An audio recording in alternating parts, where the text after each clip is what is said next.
Hello दोस्तों, मैं Sunil sir आप सभी के बीच फिजिक्स के दूसरे पार्ट प्रकाशिकी के दूसरे यानी कि पहले ही चैप्टर से दूसरा पार्ट बना रहे हैं। तो आप लोग जल्दी से सब्सक्राइब कर लें, लाइक कर दें और कमेंट कर दें और शेयर भी कर लें अगर हमारी वीडियो पसंद आती है तो। और जब आपको समझ में आ जाए तब शेयर कीजिएगा। आइए हम देख लेते हैं बिना टाइम गंवाए। हेलो दोस्तों, अब हम फोकस दूरी, वक्रता त्रिज्या, वक्रता केंद्र, फोकस तल, ध्रुव, मुख्य अक्ष पढ़ेंगे। देखिए फिगर में सारी चीज़ों को मैंने दे दिया है। धीरे धीरे हम आपको सारी चीज़ें प्रोवाइड करेंगे। यह गोले का कटा हुआ भाग क्या है? गोलीय दर्पण। ठीक है, हमने दर्पण के बारे में आप लोगों को बता दिया है। समतल दर्पण, उत्तल दर्पण, अवतल दर्पण, यही 3 प्रकार के दर्पण होते हैं। हमें क्या क्या पढ़ना है इसमें? ध्रुवपी पढ़ना है जो परावर्तक तल के मध्य होते हैं। जो परावर्तक तल के मध्य होते हैं बिंदु पी, उन्हीं को ध्रुव कहते हैं। इसे पी से डिनोट करते हैं। और जिस गोले का कटा हुआ भाग होता है उसके केंद्र को ही वक्रता केंद्र कहते हैं। और ध्रुव पी से वक्रता केंद्र के बीच की दूरी को, कहाँ को? ध्रुव पी से सी की बीच की दूरी को वक्रता त्रिज्या कहते हैं। क्या कहते हैं? वक्रता त्रिज्या कहते हैं। अब मुख्य अक्ष आ गया। इन सब के बारे में हम आगे देखते हैं, जिसे इसमें भी थोड़ा दिखाएंगे। गोलीय दर्पण से संबंधित कुछ परिभाषाएं आइए हम देख लेते हैं। हमने कहा था दर्पण का ध्रुव। क्या कहा? दर्पण का ध्रुव। गोलीय दर्पण के परावर्तक तल के मध्य बिंदु को दर्पण का ध्रुव कहते हैं। क्या कहते हैं? दर्पण का ध्रुव कहते हैं। गोलीय दर्पण के परावर्तक तल के मध्य बिंदु को दर्पण का ध्रुव कहते हैं। इसे पी से प्रदर्शित करते हैं। अब हम बिना टाइम गंवाए सीधे चलते हैं अपने टॉपिक पर। और समझ में आए तो लाइक करते रहिए। वक्रता केंद्र। गोलीय दर्पण कांच के जिस गोले का भाग होता है उसके केंद्र को दर्पण का वक्रता केंद्र कहते हैं। इसे सी से प्रदर्शित करते हैं या लिखते हैं, एक ही बात होता है। वक्रता त्रिज्या। ध्रुव से वक्रता केंद्र के बीच की दूरी को वक्रता त्रिज्या कहते हैं। ध्रुव से वक्रता केंद्र के बीच की दूरी को वक्रता त्रिज्या कहते हैं। इसे आर से डिनोट करते हैं, आर से लिखते हैं।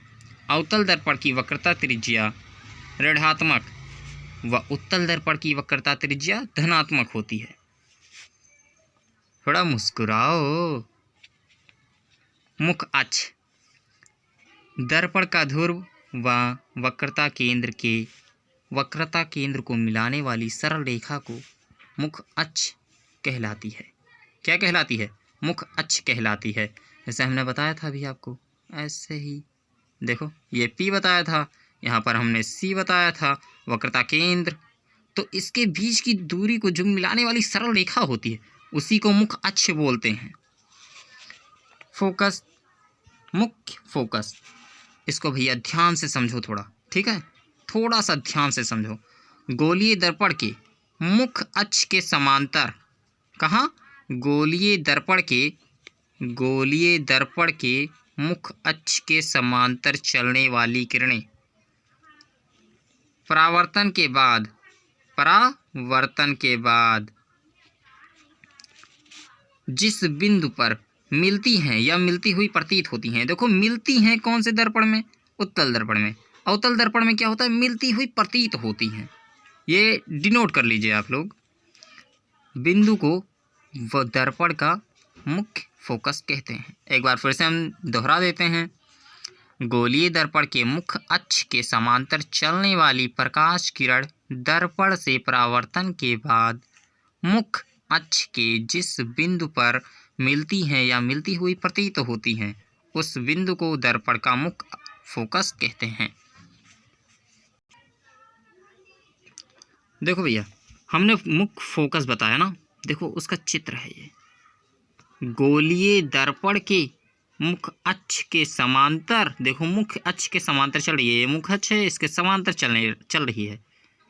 प्रकाश की किरण परावर्तन के बाद, देखो यहाँ से परावर्तन होगा, परावर्तन के बाद जिस बिंदु पर मिलती हैं, देखो यहाँ से भी एक किरण आ रही है, यहाँ से भी, जब ये परावर्तन हो रहा है तो एक बिंदु पर टकरा रही हैं, देखो इसी को एफ यानी कि मुख्य फोकस कहते हैं। और यहाँ पर देखो हम अवतल दर्पण की बात कर लें तो इसमें भी होगा, इसमें बाहर से किरणें आ रही हैं, देखो, और ये टकरा रही हैं तो सीधे चली जा रही हैं, तो इससे आभासी बनता है। क्या बनता है? यहाँ पर मिलती हुई प्रतीत होती हैं। अब हम आगे बात करते हैं फोकस दूरी। फोकस दूरी, गोलीय दर्पण में ध्रुव से मुख्य फोकस तक की दूरी को फोकस दूरी कहते हैं। क्या कहते हैं? फोकस दूरी कहते हैं। गोलीय दर्पण में ध्रुव से मुख्य फोकस तक की दूरी को फोकस दूरी कहते हैं। फोकस तल, गोलीय दर्पण की मुख्य अक्ष के लंबवत तथा मुख्य फोकस से होकर जाने वाले तल को दर्पण का फोकस तल कहते हैं। समझ में आया भैया? अगर समझ में नहीं आया तो वीडियो को रिन्यू कर देख लीजिए।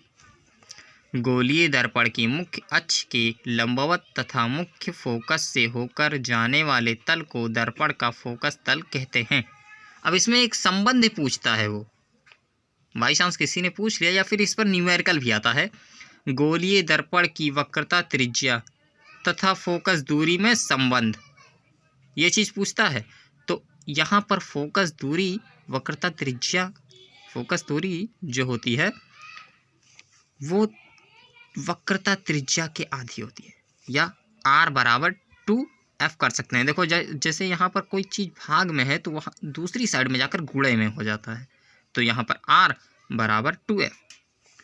गोलीय दर्पण की फोकस दूरी f, दर्पण से वस्तु की दूरी u तथा प्रतिबिंब की दूरी v से संबंध, तो f1/f is equal to 1/u plus 1/b। Thank you. अगर आप लोगों को वीडियो पसंद आ रहा है तो लाइक कीजिए, सब्सक्राइब कीजिए और शेयर कीजिए। धन्यवाद।